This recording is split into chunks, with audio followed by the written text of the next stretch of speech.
오는 11월에 사망 4주기를 맞는 고 전두환 전 대통령 관련 소식도 짚어보겠습니다. 전 대통령 유가족은요, 사회적인 비난 또는 반발 여론 때문에 이 고인의 장지를 결정하지 못하고 유해를 아직까지 서울 연희동 자택에 보관하고 있는 것으로 알려졌습니다.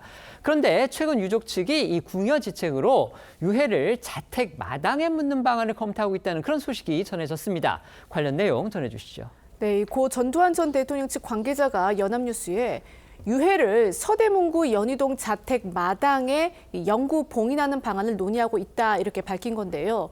현재 이 전 대통령의 유해는 이 유골함에 담겨서 이 자택에 임시 안치돼 있는 상황입니다. 이 4년째 장지를 구하지 못하는 상황이 이어지자 최후의 수단으로 이 연희동 자택 마당을 고인의 마지막 거처로 고려하는 것으로 보입니다. 고 전두환 전 대통령은 2021년 11월 연희동 자택에서 90세의 나이로 사망했습니다. 이 내란죄 등으로 실형을 선고받았기 때문에 국립묘지에 안장될 수 없었는데요. 이에 유족은 과거 고인의 회고록에 언급된 북녘 땅이 내려다 보이는 전방고지에 백골로라도 남아 통일의 날을 맞고 싶다 이런 뜻을 반영해 휴전선 인근 안장 계획을 추진했었습니다. 부인 이순자 여사 목소리 듣고 오겠습니다.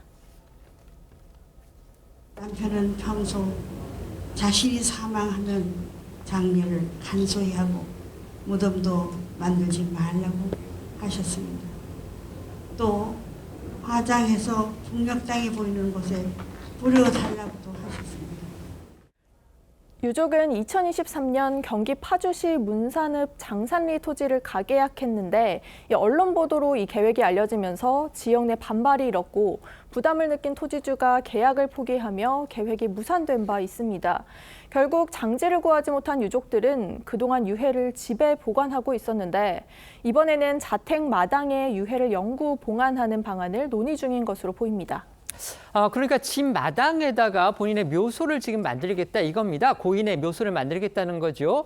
그런데 이게 과연 법적으로 또 가능한지 이 부분이 또 논란이 있다고 하죠. 그렇습니다. 이 현행법상 불가능하다는 것이 중론입니다. 이 장사법, 그러니까 장사 등에 관한 법률에 따르면 이 등록된 묘지 이외의 시설에는 개별적으로 유골을 매장할 수 없습니다. 지방자치단체 신고에 이 개인 묘지를 조성할 수는 있으나 이 장사법 시행령에 따르면 이 주거, 상업, 공업 지역에는 묘지 설치가 불가능한데요. 현재 연희동 자택과 마당 등은 제1종 전용 주거 지역으로 묘지는 건축이 금지된 것으로 알려졌습니다. 이와 관련해 보건복지부 관계자는 뉴스원에 이 앞마당이면 주거 지역이 될 텐데 주거 지역의 경우에는 아예 묘지를 설치할 수 없다고 설명했습니다. 다만 이 자택 내 봉안은 고 전두환 전 대통령 측이 검토하는 여러 방안 중에 하나로 확정되지는 않은 상태라고 합니다. 유족 관계자는 뉴스원에 이 마당 내 유골 매장을 계속해서 검토하고는 있지만 결정된 바는 없다면서 몇 년째 계속 이야기가 되고 있는 것이다. 최근에 새삼스럽게 그 문제를 가지고 논의를 하거나 그런 것은 또 아니다라는 입장을 밝혔습니다. 전두환 전 대통령의 유해 안장 가능성이 언급되고 있는 서울 연희동 자택, 지금 이제 정부의 환수 대상으로 사실 지목된 곳입니다. 그런데 그 환수 소송이 또 아직 채 마무리되지 않은 그런 상황입니다. 네, 그렇습니다. 이 연희동 자택은 고 전두환 전 대통령의 아내 이순자 씨 등 가족이 소유하고 있습니다. 정부는 이를 고 전두환 전 대통령의 차명 재산이라고 보고 지난 2021년 환수 소송을 냈는데요. 지난 2월 서울 서부지법이 전 씨의 사망으로 추징금 채권이 소멸했다며 각하했습니다. 이에 정부가 항소해 오는 11월 20일 2심 선고를 앞둔 상황입니다.